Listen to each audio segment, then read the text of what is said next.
Hi and good evening. Thank you for watching. I'm Shakil 5858. I am Buddham.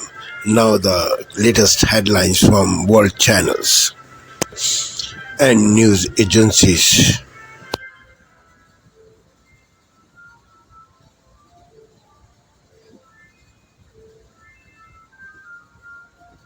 Purported leaked.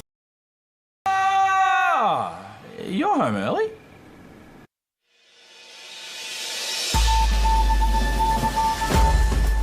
The Prime Minister and survivors mark 50 years since Cyclone Tracy left Darwin in ruins. We think of their families, for whom every Christmas means revisiting that grief.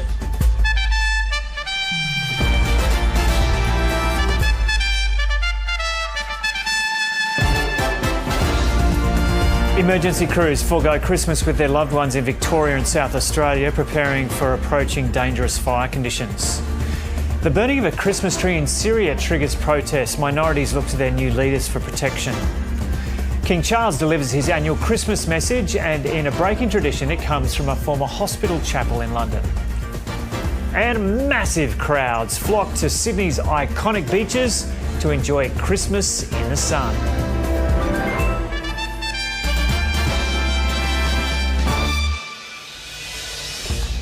Hello and welcome to ABC News. I'm Joe O'Brien.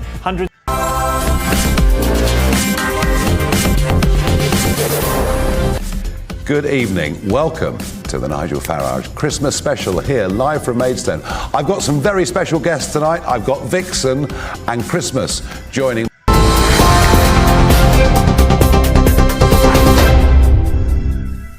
Very good evening to you. The top story tonight. Well, thousands of migrants are gathering along France's northern coast, preparing to cross the Channel as weather conditions are set to improve on Christmas Day.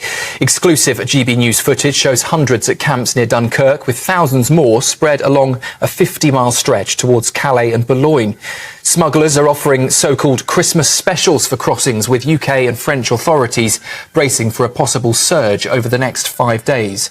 Border Force says it is on a heightened alert as strong winds are set to ease overnight, allowing for more crossings. More than 35,000 migrants have now made the journey so far this year. That is 20% higher than last year's total. Sir Keir Starmer has come under fire today for planning to jet abroad over New Year after spending Christmas at Chequers with his family. Critics have slammed his travel habits, with over 170 hours spent in the air since July, while key domestic issues remain unresolved, they say. The Prime Minister's team won't reveal his destination for the new year, but insists he'll stay in charge rather than handing over to his deputy. His latest foreign trips to Norway and Estonia wrapped up only just last week. Looking towards a better and a brighter future. That is the Prime Minister's Christmas message, his first in power. 6 months into his leadership, he's urging people to look after those around us, with calls for peace in the Middle East. Opposition leader Kemi Badenoch struck a personal note in her Christmas message, calling the season her very favourite time of year and thanking the public for their support and kindness. Meanwhile, Lib Dem leader Sir Ed Davey has paid tribute to young carers, sharing his own experience of looking after his sick mother as a child. There's been more Christmas Eve frustration today for Morrison's customers, with deliveries either late or even cancelled, and that comes more than 24 hours after a system glitch first disrupted orders yesterday. The chaos on the 23rd of December, the busiest grocery shopping day of the year, left shoppers waiting for deliveries worth hundreds of pounds. Morrison's has apologised but hasn't revealed the cause of the problem, despite repeated requests. And NASA's Parker Solar Probe is set to make history today on Christmas Eve with the closest ever approach to the Sun. The spacecraft will skim just 3.6 million miles from the star's surface, enduring temperatures of nearly 1,000 degrees and speeds of 430,000 miles an hour. Scientists say the mission will uncover secrets about the solar activity of the Sun, help to protect satellites, power grids and even astronauts. The spacecraft will then reconnect with Earth on the 27th of December after hopefully safely completing that record-breaking flyby. Those are the latest headlines for now. I'll be back with you very shortly. For the very latest GB News Direct.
Good evening, I'm William Brangham. Amna Nawaz and Jeff Bennett are away. On the NewsHour tonight, the discovery of mass graves in Syria sheds new light on the historic brutality of the fallen regime. A look at efforts to lessen the impact offshore wind farms have on the seafood industry. And New Zealand's shift to the political right ignites protests from the island nation's indigenous Maori people. We have not been afforded equality. So to now be told that our sovereignty is standing in the way of supposed equality is just a lie.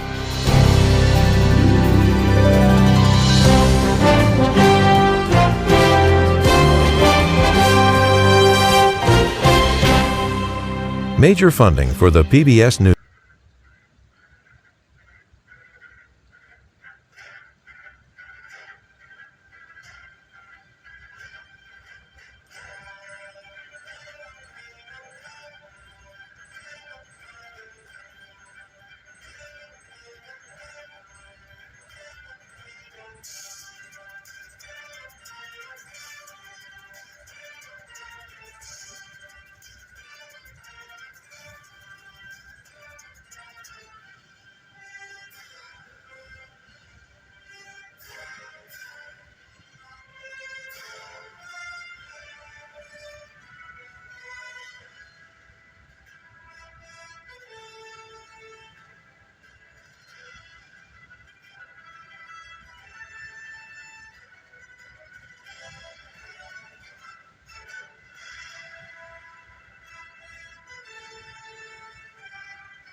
So join me here on France 24.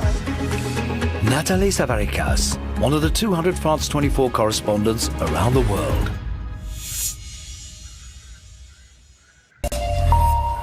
Hello, you're watching Daybreak on France 24. I'm Karis Garland. It's good to have you with us. Here's a look at our headlines.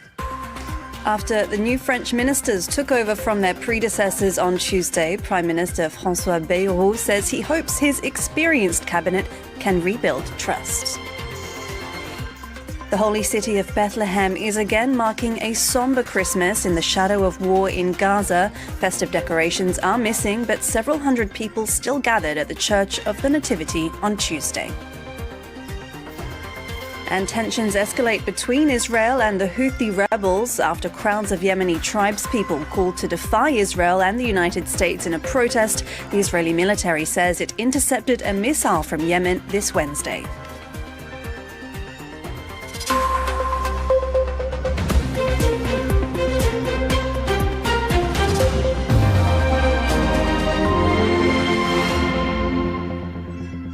As new French ministers took over from their predecessors on Tuesday, Prime Minister François Bayrou said he hoped his cabinet would rebuild trust, but that's set to be a difficult feat in a deeply divided parliament. Bayrou seeking to stave off yet another no-confidence vote and further instability after the previous government collapsed earlier this month. On DW.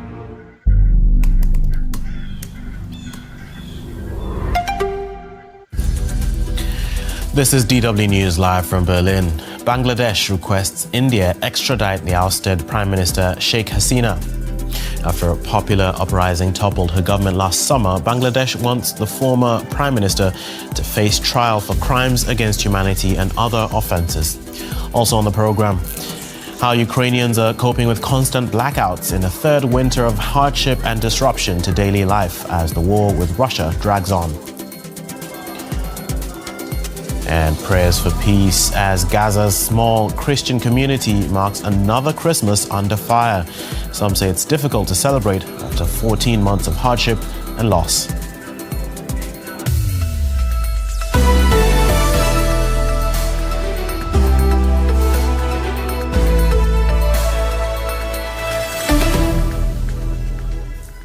I'm Tomi Oladipo. Thanks for joining us.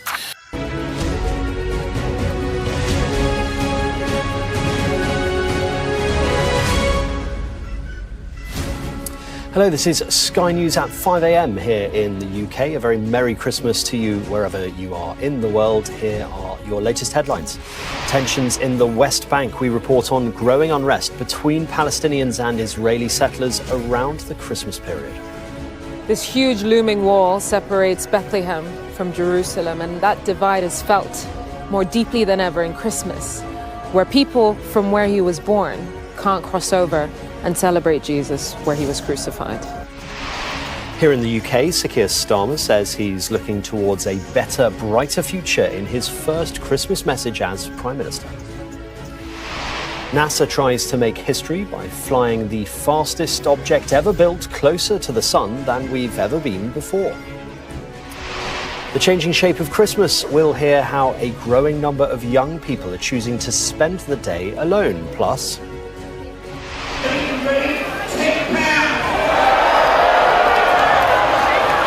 the end of an era. Sky News visits the annual Christmas Eve auction at Smithfield Meat Market as it prepares to close after more than 800 years of trading.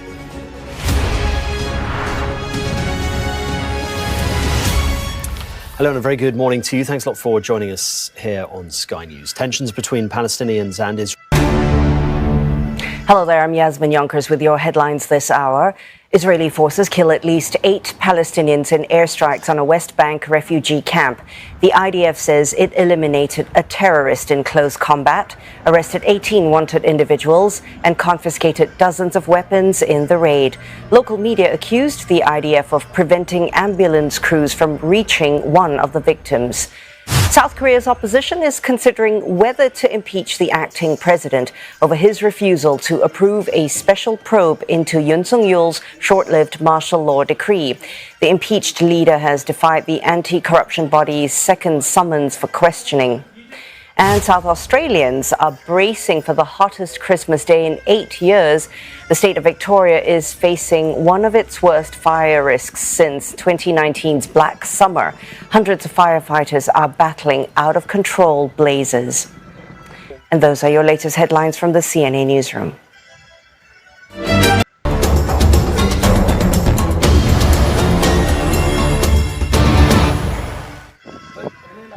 Hunger experts have warned of the ever-spreading famine in Sudan that has now created the world's largest displacement crisis. Experts say they have detected famine in 5 areas in the northeastern African country, including Sudan's largest displacement camp, Zamzam, in North Darfur province, where famine was announced for the first time in August. The UN has revised the death toll from a recent gang attack in Haiti to at least 207. The victims, who were accused of bewitching a gang leader's son, were taken from their homes and a place of worship and then executed with bullets. Others were hacked to death using machetes. According to the report, between 6 and 11 December, more than 207 people, 134 men and 73 women were executed there. Most of The Israeli-Hamas talks continued in Doha, Qatar on Tuesday with no sign of a near end. The Qatari Foreign Minister spokesperson Majid Al-Ansari told journalists that he couldn't say when the agreement will be reached. Regarding the negotiations aimed at achieving a ceasefire in the Gaza Strip, the negotiations are still ongoing. As you know, there are technical and procedural negotiations currently taking place here in Doha. Additionally, there are other tracks operating in different contexts in Cairo. As you are aware, coordination is ongoing and continuous with our brothers in the Arab Republic of Egypt. There is one major track for negotiations with various roles within this track. On Monday, Israeli Prime Minister Benjamin Netanyahu said there is some progress in efforts to reach a hostage and ceasefire deal in Gaza, although he added he could not give a time frame for a possible agreement. Of the roughly 250 people who were taken hostage by Hamas, 100 are still inside the Gaza Strip, at least a third of whom are believed to be dead.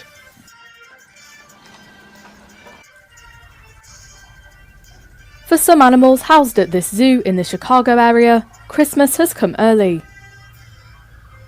Presents with food inside were put in some of the enclosures at Brookfield Zoo. According to staff, the objects help stimulate the animals and play an important role in boosting their mental and physical well-being. A variety of food was provided, spanning from vegetables for the tortoise and raw meat and bones for the mammals. It was based on the species' nutritional requirements. Among the animals that received the food-filled objects were the African painted dogs, a polar bear, a snow leopard and a lion. Dating back to 1934, Brookfield Zoo is home to more than 3,400 animals. It has a leading reputation in animal care and conservation. The zoo also aims to teach its visitors to look after the natural world.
Thank you for sparing your precious time. This is Amir Shakil. Have a good life. Bye-bye.